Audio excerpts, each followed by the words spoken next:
This video contains very minor spoilers for Goblin Slayer's Light Novel Volume 5. There are no spoilers about major plot points and no spoilers about the ending. Hey, what's up fellow tech adventurers? This is MicMix with another Goblin Slayer lore video about a cute and quite tragic character. You may want to watch until the end of the video because I have a huge announcement for you. In this video, we're going to talk about a really interesting character from Volume 5 of the Goblin Slayer Light Novel, reveal her motivation, and analyze the tragedy of her character. So, onwards with the analysis. Who is the Noble Fencer?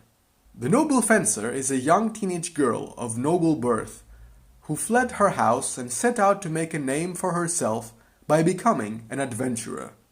She has blonde hair styled into ponytails, she is a porcelain adventurer, and she specializes in close combat, using her rapier, a priceless family heirloom. She's also unique since she's one of the few warrior-type adventurers that can cast spells, and the only character in the series so far who has inherited her magical abilities through her noble bloodline. So, not only she's a noble, she comes from a family of natural-born wizards. What a special snowflake. She's introduced in the story after she and her party accepted a goblin slaying quest from a village high up in the mountains. Noble Fencer's motivation. Noble Fencer wants to quickly ascend in the adventurer ranks, convinced that sooner or later she's gonna reach gold or even platinum. She sees this quest as another page in her legend. She doesn't need her family's glorious past. She wants to craft an even more glorious future of her own.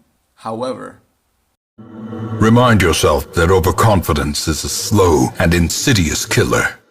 the plan of doom. And now, this is the second and last thing I'm going to reveal from the novel before I analyze the tragedy of Noble Fencer. And that is her utterly ridiculous plan of camping outside a goblin cave and trying to starve them out.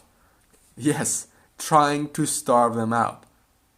Oh, and all that without any knowledge of the terrain, the number of the goblins, or their supplies. She convinced everyone in her party that it was the most secure and effective method.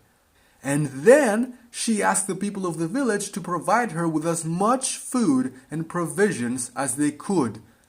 And then she waited outside the cave, and waited and waited and waited until the goblins came in like a deadly blizzard, killing everyone and capturing her. This is your fault, goddammit! Stop right there, Lugo. He wouldn't listen! We didn't have a choice! I didn't mean to hurt anybody. No one ever does. The biggest tragedy. In the world of Goblin Slayer, it is not uncommon for naive individuals who become adventurers to die in their very first mission. We witnessed that happening with Priestess's first porcelain party in the very first chapter of Goblin Slayer. The thing is that we were never told why these unfortunate souls had become adventurers. Perhaps they desired adventure. They wanted to escape poverty or simply wanted to help with the fight against the monsters. Nevertheless, none of these poor porcelains had a more selfish, self-centered, and naive motive than her. The Noble Fencer simply wanted to feel like someone she was not, a hero.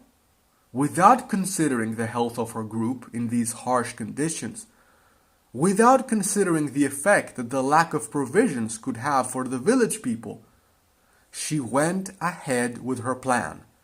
She didn't become an adventurer out of a personal quest for revenge like Goblin Slayer, but out of false dreams of grandeur. She brought all of this to herself. And to add insult to injury, while she and her party were waiting in the blizzard, she could have ended all of this. She could have said, guys, this is not working. Let's regroup in the village and launch a counterattack from there. But no, her pride wouldn't allow that. 'Cause who runs away from goblins? She thought.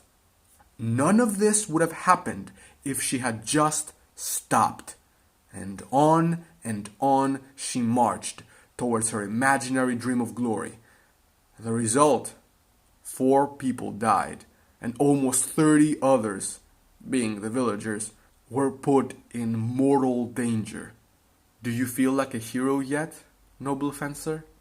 The truth, Walker, is that you're here because you wanted to feel like something you're not. A hero. Lugo! You left me to die! I'm here because you can't accept what you've done. It broke you. I truly want you to experience this story, guys, so I'm not going to reveal anything more about her. But before I close this analysis and reveal the announcement, I want to share a realization about Noble Fencer. Out of all the characters that we have encountered in the world of Goblin Slayer, the Noble Fencer is the only one besides Goblin Slayer who had a complete change of character.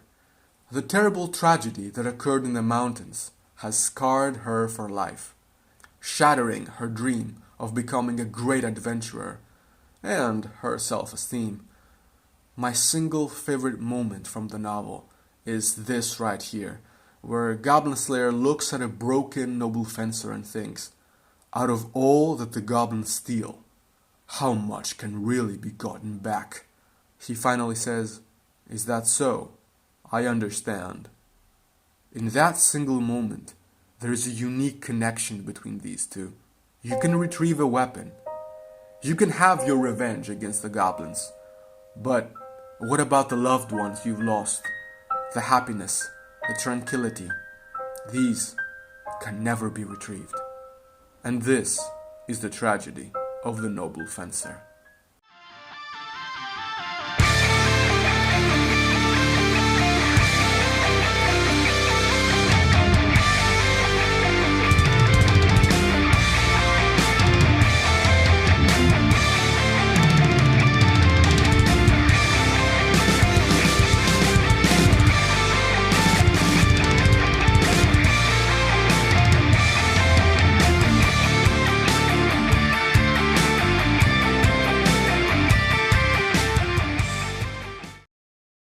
Hey, you're watching my videos and you haven't subscribed?